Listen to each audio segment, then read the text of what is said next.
Hey everybody, there's something we don't usually see. Gray skies. We've had like maybe 2 or 3 weeks of just clear weather on these opening sequences, and got a little bit of scud here showing on this little animation. I don't know if you could see that. It was kind of kicking out to the north from left to right. We've got a little upper level system out to the west. I don't know if you can see it on here. Actually, we've got 2 systems. Let me bring up my tools here very quickly. Okay. Here's one system coming across Texas right now. And then we have another one further out west. And you might recognize this pattern here as being a little bit more associated with a jet stream. Most of the rest of the country, though, is actually pretty calm tonight. Out west, or out in the east, you can see some of the lakes even. Little black spots there due to the warm lake waters against the very cold surface conditions radiating out. All right, let me check my audio here and make sure all my levels are looking good. Yeah, I don't see any problems here. Okay, let's head right into the upper level analysis. This is AWIPS here, looking at the upper level pattern, 500 millibars for this evening. And you can see we've got this big upper level system out to the west, centered over the Tucson area. And we see also a channeled pattern to the vorticity contours. So we can pretty much figure out that the jet is going to be lying along that vorticity gradient, so something like that. And it also follows that, just based off of that, we're going to expect a front to be lying somewhere along and to the right of that jet. So how far north or south would that be?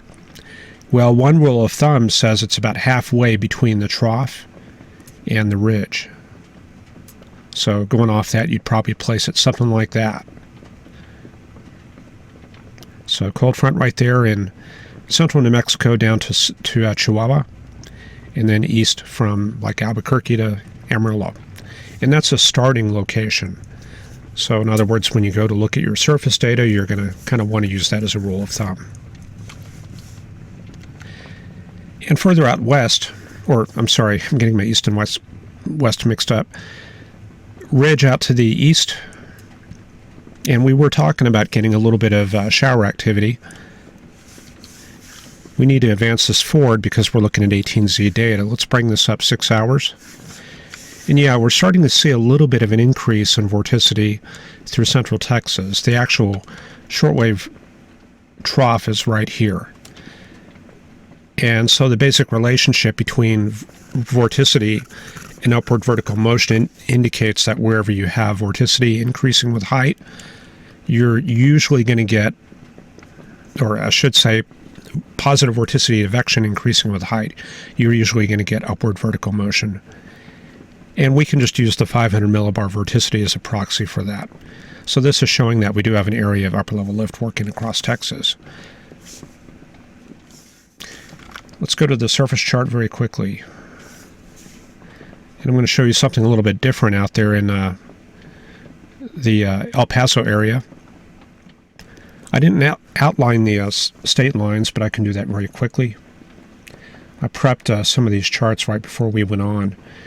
Let me put that base map there. Okay, you can see New Mexico right up in this area, and Texas is right here. Chihuahua, Mexico is right here, and Sonora is way out here. And here's Arizona. So this is showing that we've got a little bit of a weather system coming out of Arizona. Take a look at the wind flow. Got northwest winds here at Tucson, Nogales, and Douglas. And at El Paso, we've got this very gusty easterly wind. And when we have very humid air with upslope conditions, that's going to give a lot of low cloud and IFR conditions. That's what's happening in a lot of these places here, Roswell down to Pecos, Alpine. And this is all flowing westward. And so we're kind of meeting up with a cold front coming out of Arizona, which is in turn associated with that If I can get that to come back up. Yeah, that upper level low. So all this stuff is tied together. The jet's located right here, so that's going to be associated with the frontal system down here on these charts. Now the other thing is, look at the dew points. We've got dew points in the mid to upper 50s, which is pretty high for that area, even 57 there at El Paso. And we have easterly winds. So if we can progress to showers and progress from showers to thunderstorms, we have enough helicity here to get supercells going. And, well, what do you know? We've got a little bit of thunderstorm activity out in the El Paso area. And even earlier, we had a tornado warning out southeast of El Paso. Let me back that up, and you can take a look at that. Yeah, there's our little bitty supercell. Not showing much of a hook echo or any supercell structure, but I guess they were seeing something on that storm. Yeah, in fact, you go aloft, look at that now. We've got a little bit of what looks like a supercell structure with an updraft located right in this area here, that concavity. And this is up at about 7,000 feet.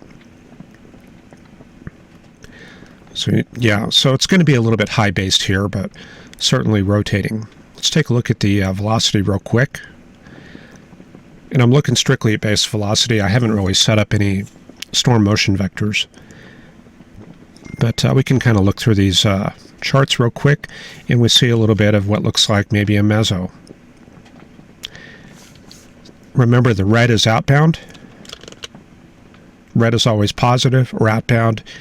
Green and cool shades are always inbound and negative. So this is showing what we have here is a mesocyclone. In the diameter of that mesocyclone, I place a mark here and read that off the bottom. You probably can't see that, but it's showing 3 miles. So that's about the ballpark of what we would expect for a meso up here at 7,000 or 8,000 feet. And it doesn't look like anything like a tornado in this case. Then we go higher aloft, and what do we see? We see the meso kind of dissipating from there. And a lot of times we'll see a divergent signature aloft. And yeah, we've probably got that here. A little bit of a divergent signature. To really actually show that, I would have to put in the storm motion vector. And maybe I can just plug in something here very quickly. I'll put in 270 at 30. Apply that and pull up the storm relative. Yeah, here we go. Let me back that up just a little bit. Storm motion vector. Let me try 44.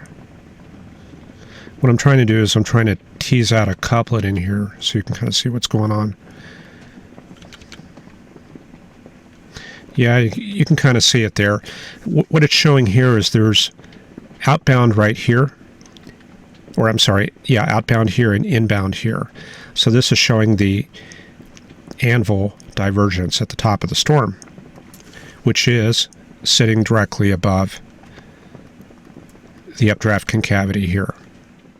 So once again, even when you're dealing with radar, you're putting things together and looking for vertical and horizontal consistency.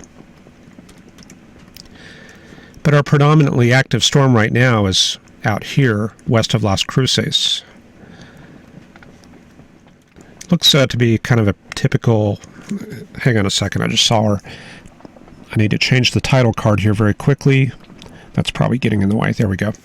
Sorry about that. There we go. We've got a pretty typical looking garden variety supercell out there west of Las Cruces. What does it look like at higher tilts? Well, it keeps its shape, but I can kind of see what looks like a beware right there, kind of close to the tip of that little tornado TVS signature. And that's going to indicate the location of the updraft, and then it tops out here at about 30 to 35,000 feet. And what do we have for motion in that? Well, I'm going to need to switch the storm motion vector and dial that down to about 20 or maybe 15 out of 230. So instead of looking at anvil top motion, we're looking at inflow motion. And so what does this give us? Pretty typical rotational signature here. So there's your outbound and inbound. That's your couplet painting out your meso. And the magnitude of that meso, 25 in, 27 out. That's about 50, 60 knots of rotation, which is pretty healthy, but not what I would call in the tornadic range. If you go up higher, you can get higher. You usually do see higher magnitudes at higher elevations. There's 33, there's 23. In fact, let me move this so you can see that at the bottom. There you go. What I'm doing is I'm reading these values here, so I put the cursor over it. So outbound, I'm getting 51. Inbound, I'm sorry, I got that screwed up. That's the maximum and unambiguous velocity. What I'm looking at is the actual measured velocity right there. So 34 out, 22 in, that's about 50 knots. Up higher at 10,000 feet, I've got 42 versus 23 in, that's about 70. So that's a pretty good elevated meso right there, up there at about 10,000 feet. And then that's going to wash out as we go up higher. And now we're seeing a little bit more of that divergence here. And there we go. Then we're at the top of the storm. So that's what's going on there at Las Cruces, and there's not much out here at all. There's one little border checkpoint station there, and that's about it. Okay, let's see what's going on elsewhere in the country. This is the synoptic scale view of that little system here. So I'm just going to put this all together, and you can kind of see the cyclone located right here. There's the front, and there's probably a bit of a warm front located like that. And those supercells are about where we would expect that, just slightly north of the cusp of that moisture and north of the warm front. Okay, elsewhere, let's take a look at Texas. Front has passed Texas, and it's all the way down out in the Gulf. So we've got this very cool, mild flow coming from high pressure in the central U.S. That central U.S. high pressure is centered over Missouri. And elsewhere, it's giving you some pretty fair weather across the rest of the country. So 71 there at Atlanta, 54 at Washington, D.C., and then up in the northeast there, upstate New York, 30, pretty cool. And up in New Hampshire, 31 there. And then going back to the Pacific Northwest, looks pretty fair there, not much going on, just high pressure over the Great Basin area. So we've got a little bit of northeasterly flow at Las Vegas. So when we see that, we know that we've got cool flow coming from high pressure inland in the Great Basin area. So normally when we're out ahead of a front coming onshore, that's when we'll see the southwest winds there at Las Vegas. Usually it's one or the other. It's very rare you see anything there except northeast or southwest. Okay. I guess we'll go into the rest of the charts I have here. Let me go back to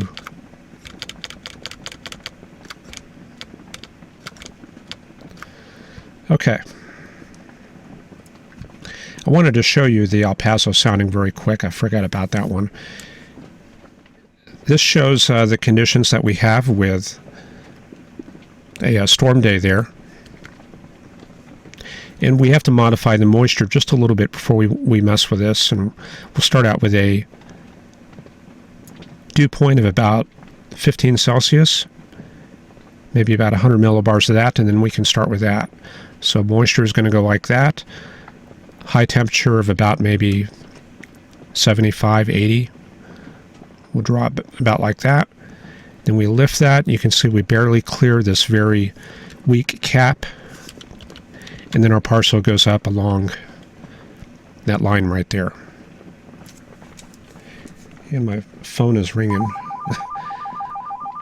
Okay, I'll get that in a minute. Okay, there's our large area of Cape here. There's the trope right there. So that's going to be up at about 34,000 feet or so. And that's a pretty good amount of CAPE. That's easily about 2,000 joules per kilogram. And we've also got dry air aloft, which is also very conducive to severe weather. And look out here at the wind field. We've got very strong winds just off the surface, good mid-level flow, and good turning of the winds in the lowest 1 or 2 kilometers. So that's a good setup right there. We would probably be here another 5 or 10 minutes if we went into photographs, but this would be a good turning photograph. So if we had our photograph set up like this, we would see kind of like a turning signature like that. And that curvature there corresponds to your SRH. And just a quick look out there earlier today at about 18Z, you can see things coming together for severe weather there. This is the main wave coming out of Arizona right there towards our severe weather area later in the day. And you can see that right there over the mountains. Very good, healthy cumulonimbus clouds developing there and propagating, or they're back building to the south. So if you're out here along I-10, you'd probably get some very good video today. It would be very interesting. Okay, enough about El Paso. Let's get on with our forecast for today. I can probably use our AWIPS plot here to kind of see what's going on very quickly. Zoom that out just a little bit. Okay, looking at our forecast here, just using the NAM going through the weekend. Here's our upper level low that's going to start ejecting eastward a little bit. And you can see a couple waves coming out of that into Texas. Here comes another one for tomorrow morning coming out into West Texas. This is an area of upper level lift here. That comes into the Panhandle overnight, so maybe a chance of rain there later this evening. It looks like a lot of the lift actually moves up into Kansas and Nebraska here. And the upper level low opens up into a trough. And then that looks like it moves northeast. But it looks like another piece of that moves through Texas. So rain chances are probably going to be up through the weekend here in Texas. Okay, let's see here. That's about the end of the NAM run, so I'm going to switch over to the GFS very quickly.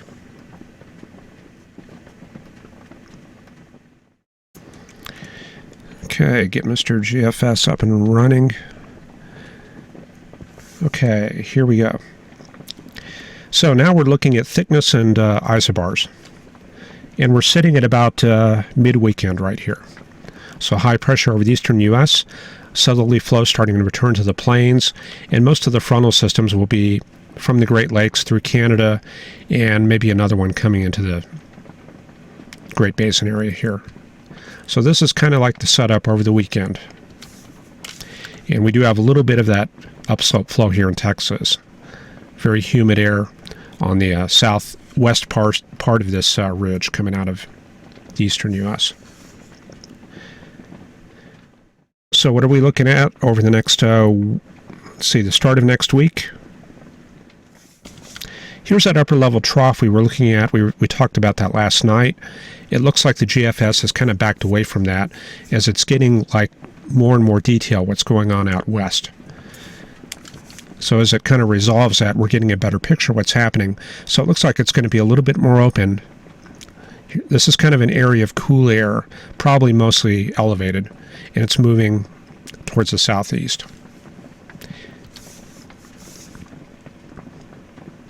Okay. Then it looks like that spreads into Texas here. This is kind of like a cool area coming in with this high pressure. Elsewhere in the country, though, looks like high pressure still anchored over the eastern U.S.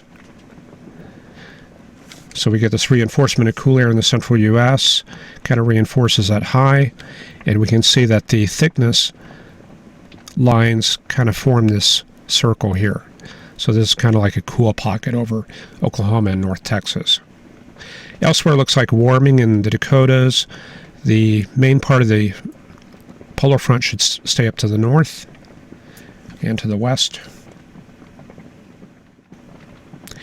Then getting towards the end of next week, we're up at Friday. Looks like a new kind of Alberta clipper coming out of Canada right there. So that'll affect you guys in the northeast U.S. Looks like maybe a little bit of a front out to the west that's not really coming on shore much. Through next weekend, looks like a very good cool outbreak into the Midwest. Things stay pretty quiet out west. Looks like one little system comes on shore right there.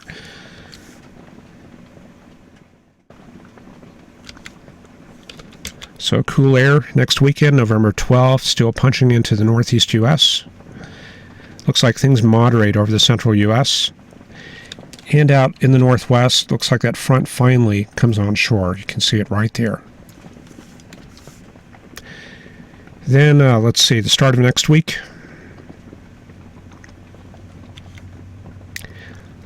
This looks like that cool air mass starting to sink through the Rocky Mountain region. Here's the tail end of that cool outbreak in the northeast, centered right there.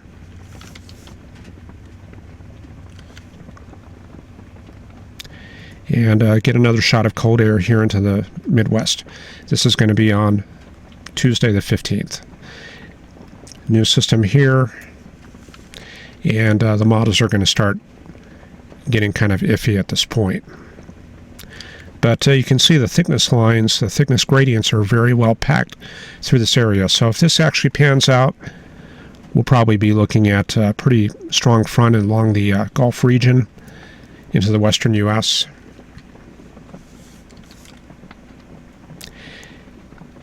And aside from that, let's see, we're at 330 hours. Yeah, this is getting pretty far out there, so I'll probably just stop that there. But the main story here looks like very cool conditions continuing for the northeast U.S.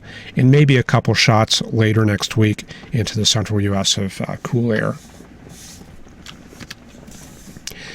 And I think that's about all I got for today.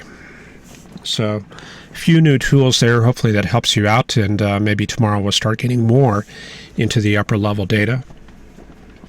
And hello to everybody out there, and I appreciate you watching, and I'll see you tomorrow. Thanks.